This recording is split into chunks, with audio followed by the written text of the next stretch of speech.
Hello everybody, Desmond Yu-Gi-Oh! Back again with another video, and today I will be talking about a very important topic, at least in Legacy of the Duelist, and that is what packs should you buy in order to, well, play the game, and within that, right, what campaign should you do? Or what campaign should you do first? So I'm going to go over this right now, since I've played almost every campaign. These two I haven't done much with, but you'll see why later. And even though these say 50%, that just means I haven't done all the reverse duels. So either way, let's get into it. So, the number one, the number one, thing or campaign that you should do is Arc 5. If you guys don't know why, that was because this whole entire show slash campaign has so many good cards and it's not even funny.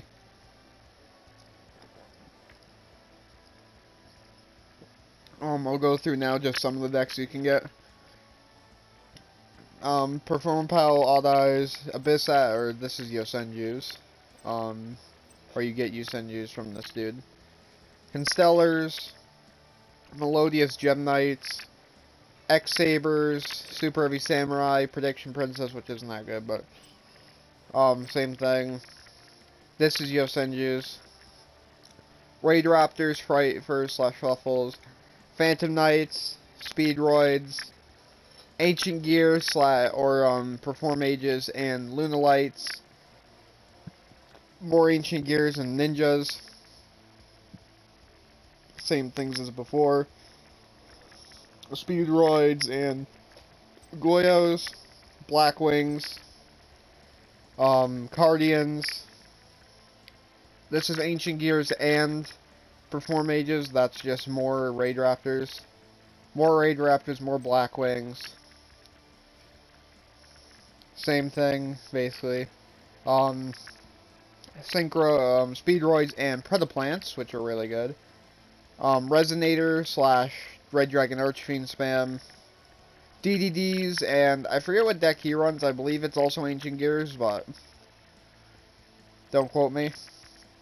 Ciphers, which aren't that great, but they're still fun to play. Cyber Angels, although only a few Cyber Angels, but they're all good Cyber Angels. Destiny Heroes, all the new cards for all the newer Destiny Heroes that aren't on packs only. Like I said, more of the same. This gives you Wind Witches if you're versatile. This one gives you Lyralusix. Same thing. And then this one gives you the best DDDs, aside from the final duel, and this gives you Pendulum Magicians and Supreme Kings.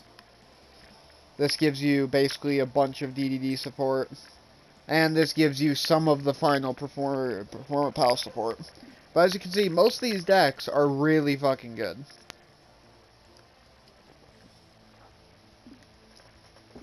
And for the packs you unlock for the set, yeah, Gong Strong, which it doesn't give you too much that I've seen. Mostly Super Heavy Samurai is the biggest thing, and X-Sabers. This one is really good because she gives you Predaplants, Gem Knights, Melodious, and a few other generic fusion cards, along with other things. Shay, Raid Raptors, Ciphers, well not Ciphers, I forgot, they did that with another series. Phantom Knights, and a few other Xyz archetypes. I don't remember if Time Thief is in here. I don't think it is, but don't quote me. DDDs, Monarchs. Yeah, DDDs, Monarchs, and a bunch of other, like, really, really good cards. I don't know, like I said, I'm not completely versed on every archetype within these things, but those are the two biggest ones, is just Monarchs, DDDs. There's a few other Pendulum decks in there, too. Oh yeah, and Suzu also has, Yeah, this guy has Magic Specters. This dude, or she has, Metal Foes. And then Yuya, he has Performapals, Perform Mages, Pendulum Magicians, basically anything you ever need, for pendulums. Comes out of him, other than, Declan, which gives you DDDs. So that's it for Arc 5. The second one I think you guys should guaranteeingly do is, Vrains. It's not just because the archetypes are good, because Goki is a good combo deck, but it still takes a while to build because you need a lot of outside support. Trickstars are just a fun burn deck and mill deck you can use. Rockets, that is very good because you can make Dragon Link, with just doing this and other things. Altergeist, one of the main meta control decks. Tindangles, I play Tindangles. They're not bad. They have some issues, but they can make really good plays. Plus, they have an archetypal soul charge. Same more of. Spectre's just like random plant support. So, I mean, you can use him to get Plant Synchro. Or Plant Linkro, sorry. Made. Most of these are the same. He runs Mecha Phantom Beasts. I don't know why. Probably because they would never brought in drones, but still. Salamangreat. Still Trickstars, but new cards. I forget what Windy uses. I think it's Dragoonity. Same with more cards. Friend or foe, yeah, same with more. Lightning runs Noble Knights, if I remember correctly, which kind of sucks because his archetype in the anime is really, really good, but we don't have the archetype in the TCG or the OCG, so that kind of sucks. More Salamangreat cards, plus, Dragoonity. Basically, this is Marincess, if I remember correctly, and Gen X. Like a Gen X, like a weird Gen X, like, attribute deck. Same thing once again, Salamangreat.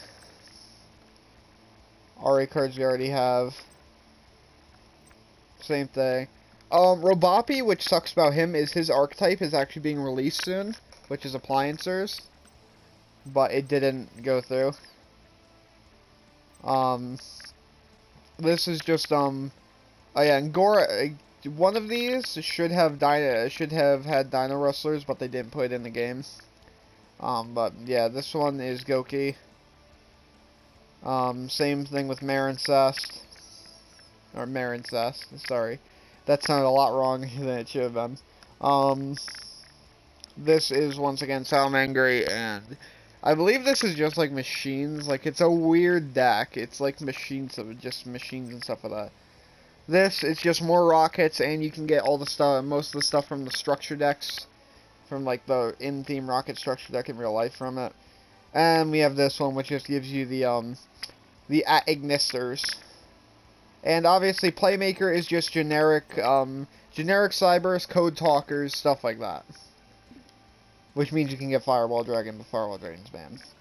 As for the packs, this one actually has one of the more forgiving packs, because it is one of the few, if you look at all of these, they have the lowest number of cards within their pack.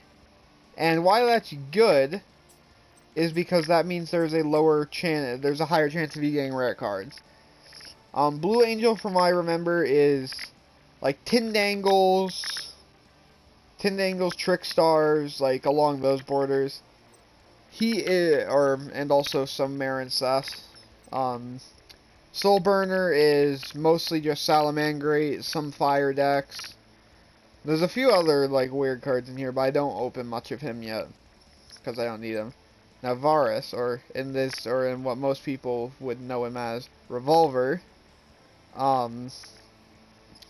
His is one of the most important because it gives you rockets.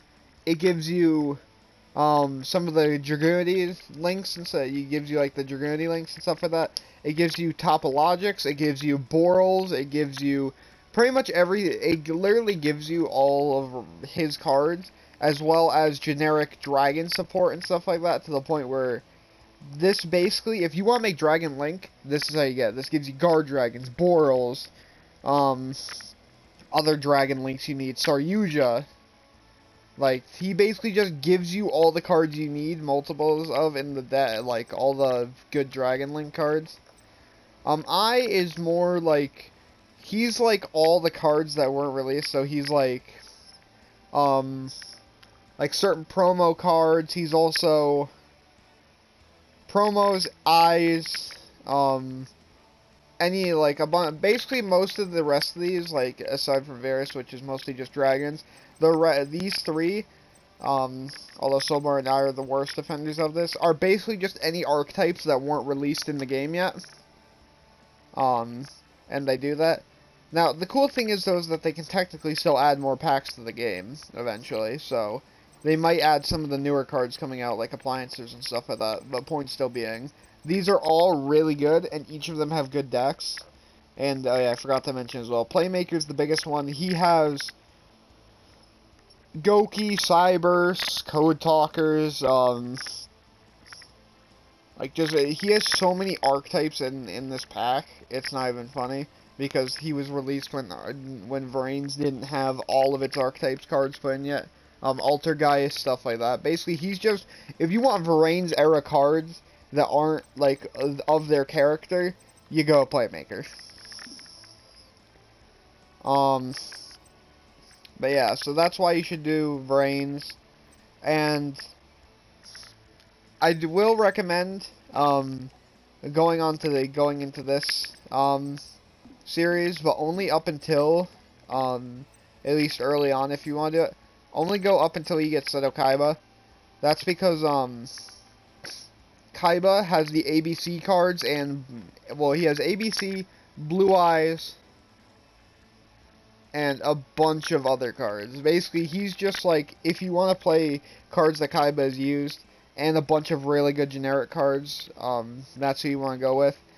I've heard Yugi is pretty good, but I haven't opened cards from him, even though it says I have, but all these cards are stuff that you can get, like, within the packs, but you can get them outside of it. So yeah, so I don't recommend going through that one all the way. Zexal, while it has really good some really good archetypes in it, like, where is it? You have Trains.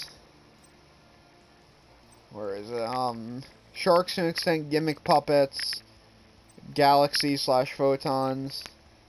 You also have Heroics, Heraldics, which you need for Heraldic, Time Thief. He's just weird. All the Baryons. So, Umbra Horror, Star Seraph, Hands, Badlam Boxers, Galaxy Eyes, basically rank 8 spam with Galaxy Eyes Tachyon. He's actually really good because you can get to, because Tachyon Transmigration is a broken card. I like to call this this is Gorgonix, but there's also Ice Blizzards you can get in here and stuff like that. Oh, Dark Mist, nobody cares about. Dawn 1000, which just gives you a bunch of new cards, a bunch of, like, generic cards. Although, there actually is, Dawn 1000's cards have been brought into the card game. The issue is we still have to wait, for them to get brought into the game. More Shark support, also very, very good, Xyz monsters. And then him, which is just Utopia spam. I don't know if you can get Kaiser out of this, which is the biggest one you'd want out of this, is Utopia Kaiser, but who knows. But like I said, this one's okay, but it's basically you're going in here for the archetypes within it. Well, you're going for like 1 or 2 archetypes within it. I will say though that the duelist challenges are pretty good for Zexal. You get Infernoids, Utopia. There was another one that was really good. You have Dragoonides, Fire Fist, Shadals, Sylvans to an extent, which aren't that big. Inzectors are eh. Karakuri, which is pretty good. Frogs. And this one, Necros. That's the big one. You want Necros. The biggest thing, though, that makes Zexal worth doing all the way through is the card packs. Quitten and Kathy aren't the greatest from what I've seen, although they do have some good cards within them. Quentin especially has some really good cards with him, it's just that I don't like him that much. Kite, he's galaxies and photons straight through and through. He's also got ciphers, stuff like that. Basically, he's like the big Xyz boy, as you would call him that. Shark, he is shark cards. He's also water support, mermail, stuff like that. The biggest thing, though, that comes out of him is he has dragon rulers. So, if you guys ever want to make a dragon ruler deck, you gotta go to him. And Yuma I haven't even touched yet. I'm guessing it's going to be Utopia, Gagagas, Go-Go-Go's, basically the Automapia archetypes, and a few of the archetypes that don't get all their cards within the anime. Mostly Shark and Kite are what you're there for. But this is the series I recommend playing the most. Well, the final series I'll recommend playing fully. At least if you're not just bored and don't have the time and you just want to complete all the campaigns, which you do eventually, but still. Most of the early on decks aren't very good. This is like Red Dragon Archfiend, but super slow. Just a tribute deck that sucks. Iron Chain, which is, if they had more cards, that'd be good. Goyo / like gate blocker stall. This is Morphtronics, but they kind of suck. The ones you get from here. Him is just more Archfiends, but they're not even really good Archfiends. They're just a few of them. Summon Reactor, basically the Reactor series. They suck. Plant Synchro. Not completely Plant Synchro, but like some of the cards for it. Boar Archfiends. This. Although, if you switch it, you can get a bunch of Psychic cards. And if you guys don't know, even though Psychic's flopped for a lot of people, Sayre's Psychic cards are really broken. He has like emergency teleports, he has Krebon, stuff like that, and there's just a lot of good Psychic cards you can get from him. She's Fortune Fairies, she's not very good. Him, he's literally just random beasts that nobody cares about. Reactors, plus he gets you get the Earthbound Mortal for him. This is what we're here for, folks. Cal and Kessler. Now, why is Cal and Kessler good? Well, he runs Infernity, and for all of you guys who don't know, Infernity is one of the most batshit crazy, insane combo decks ever. Basically, the archetype revolves around not having cards in your hand, and they gain massive amounts of bonuses from it. One of those cases being a non-hard once per turn Monster Reborn in the archetype. Oh, and by the way, that non-hard once per turn Monster Reborn is a monster itself that you can summon more, that you can end up summoning off of. They also have another card, which contributes itself to special summon 2 from the graveyard. Another one that just searches whenever it's special summoned, so you just grab a spell and trap. An Omni Negate, a double Monster Reborn as a continuous spell, and that's not even all of it. Basically, he's just insane. This is just spiders, like a weird kind of spider-ish deck. It's not really worth much. Fortune Ladies, there are some good Fortune Lady cards out now, so this could be playable as like an Exodia build. I don't even know really what this is. I'm pretty sure this is just like, this is Reptilian. This is Reptilian, which is kind of like a shitty Synchro archetype. Earthbound Immortal, Roroka, Roscoe, whatever you want to call it. Basically, it's terrible. Fleur, Synchrons. Most of these are just generic beasts, guys. These are all Nordics, within different types, though. But they're all good. This is where we start getting the fun stuff, though. We get the Mech Lords, which are pretty good. You got Arporia, which is okay. Then we have TGs. TGs, great deck. Great synchro engine, and they have a lot of fun plays. Oh, this is Time Lords. Straight up, that's all you gotta know. It's Time Lords. Most stupid fucking deck ever made. or most stupid archetype ever made. And then we have Future Path, which is basically has more Red Dragon cards. But basically, while there's not as many massive archetypes as Arc 5 and the other one, they're all really, really good. At least in their own right. I will say the packs for 5Ds are really good though, as well, which is why I recommend it last. Akiza is mostly just plant cards. I don't know the exact archetypes within it, but that's why I do. Jack Atlas, he has Archfiends, Red Dragons. The biggest one though being that he has the Infernity cards, which you need. Yusei is basically just generic Synchros and TGs. Crow is Blackwing, stuff like that. You know, Blackwings, all those types of cards. Leo and Luna. Now, this is a weird one because a lot of people don't know why. This one has Morphtronics, random beast support, stuff like that. The biggest reason you get this is because they come with the Ghost Girl hand traps. If you guys don't know what the Ghost Girl hand traps are, basically they're a set of around, I think it's going on to like 6 now, something like that, 6 or 7. And one of them you get in like Ice Pack or something like that because it was released after the game. But basically all these cards do is that either during your turn or your opponent's turn, if a certain effect activates and you have the right hand trap that like corresponds to that effect, you can send it to the graveyard to either negate, send the card, or do something else with it. So basically they're just really, really good cards. Tetsu Trudge, from what I remember, he's just early Synchro support, and Goyos. And that's really it. I haven't touched GX very much except for Cyrus, and that's because he has Dark Lords, which I want to make a deck for. At some point I'm going to have to hit Alexis, because Alexis is basically like your main ritual one. Like your main ritual archetypes. Other than that, I know that's going to be Jaden. At some point I need to get Jaden because Jaden has a shit ton of hero support, which is really, really good. So you can make heroes with it. The evil heroes, if I remember correctly, are found in either Soulburner or I.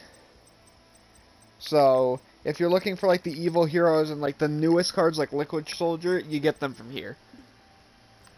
Either way, guys, hopefully you guys enjoyed this little like pack, I guess, like overview. And what campaigns are the best, like I said. GX, I wouldn't, GX and DM are the ones I only recommend going there for the packs, and maybe for like Alexis and GX, you know, because Cyber Angel's broken AF in some cases, at least when you're farming. But other than that, you're pretty much stuck, with the last 4, or the, yeah, basically 5Ds and up are all ones that you should focus on. Like I said, Arc V, Vrains, 5D, Zexal, and then we go to GX and probably Yu-Gi-Oh! So, I mean, that's it, guys, for really what's going on with these packs and all that. At some point, I probably will save up and do, like, a little pack opening of these cards. And I do have another deck in the works, but it's going to take forever because I don't know where I get all these cards from. It's actually a really fun deck to play, and I've been testing it online over the weekend on a simulator. Just to make sure that the deck functions correctly. And hopefully I can have it built for you guys within, like, at least a week, so I can do it for you guys. Either way, hopefully you guys enjoyed the video. If you guys just, you know, if you guys have any suggestions for videos, comment down below. And I'll be seeing you guys all